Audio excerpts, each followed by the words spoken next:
All right, let's just get right into it. Friedrich Nietzsche, well, let's be clear, he was not a pleasant philosopher.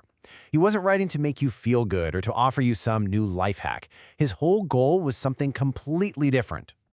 His purpose was to disturb you, to shake things up, to pull the rug out from ideas we've all just sort of quietly agreed not to question. But his most disturbing idea, the most dangerous one, it wasn't really about God or morality. It was about a sickness he saw spreading through the modern world, something he called nihilism. And you know, for Nietzsche, this wasn't some fashionable phase or just being cynical for the sake of it. No. He treated it like a doctor diagnosing a terminal illness, but for our entire culture. Now, this is where we have to clear up a huge misunderstanding. When we hear nihilism, we usually think of someone who just doesn't care about anything.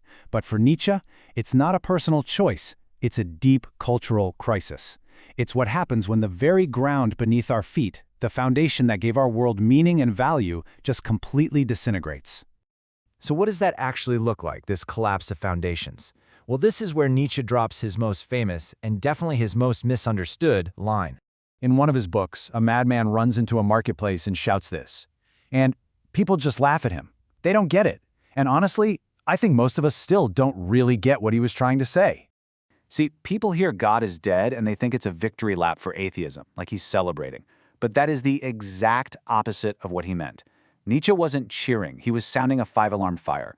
For him, God was more than just a religious concept. It was the entire bedrock for 2,000 years of Western meaning, morality, and purpose. And with that bedrock gone, he saw an absolute catastrophe coming. This is the perfect way to picture it. It's like we've dynamited the foundation of a building, but we're all still walking around inside, pretending the walls aren't about to collapse. The old source of value is gone, and that's when the real crisis begins. Without it, what makes anything at all, truly matter? So, what happens next? What do people do when they realize they're floating in space with no up or down? Nietzsche wasn't very optimistic about our default response. He had a very specific and kind of grim prediction. He called this person the last man. And this isn't some supervillain. No, it's something way more subtle and maybe more chilling. The last man is the person who, faced with the terrifying freedom of a world without meaning, just gives up. They cash in any chance at greatness for a life of pure comfort. The last man isn't in pain. In fact, he's incredibly comfortable. His entire life is engineered to avoid difficulty, to avoid suffering. His highest goals are just warmth, safety, entertainment. Nietzsche says, with just dripping sarcasm, that the last man has invented happiness. But it's a tiny, pathetic, blinking kind of happiness. And for Nietzsche, that was a fate worse than death. Okay, so that's the diagnosis. It's bleak. But this is where things get really interesting. Because Nietzsche didn't just point out the problem. He proposed a radical alternative. He laid out a choice between two totally different futures for us. His solution wasn't to just find a new god or a new political ideology to glue everything back together. No, his solution was to ask a much, much deeper question. And there it is. That's the core of his most dangerous idea. What if meaning isn't something you find, like buried treasure? What if it's something you have to build from the ground up, with your own hands in a universe that gives you zero instructions? This is what he really meant by his famous phrase, the will to power. It's so often misunderstood as this thuggish desire to dominate other people. It's not about that at all. It's not about ruling over others. It's about ruling over yourself. It's that internal fire to overcome your own weaknesses, to stare into the abyss of a meaningless world, and still have the guts to create your own values.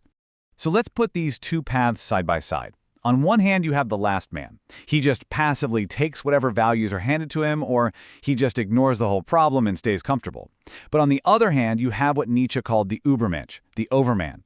This person creates meaning. They are the author of their own values, and they don't run from suffering. They see it as a necessary part of a life well lived. And we have to be crystal clear on this point, because this idea was grotesquely twisted by the Nazis. The Übermensch is not a master race. It has absolutely nothing to do with genetics or dominating other people. It is about becoming a master of yourself, the sole author of your life's meaning. So, okay, fascinating 19th century philosophy, right?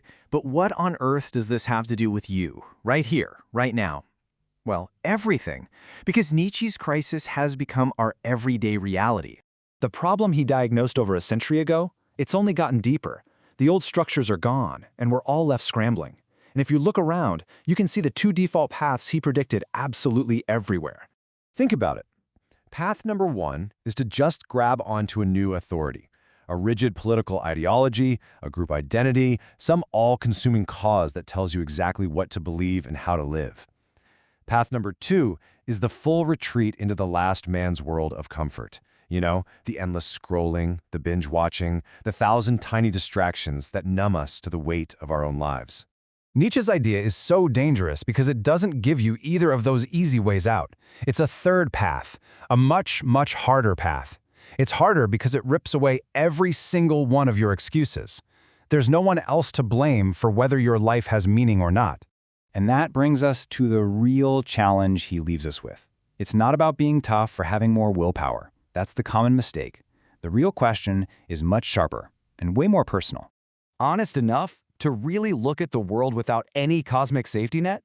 To accept the terrifying, awesome responsibility of building a meaningful life for yourself from scratch? And in the end, that's what it all comes down to. Nietzsche's most dangerous idea is also his most freeing one. He's saying you don't need permission from the universe. You don't need an old book or a new movement to tell you what your life means.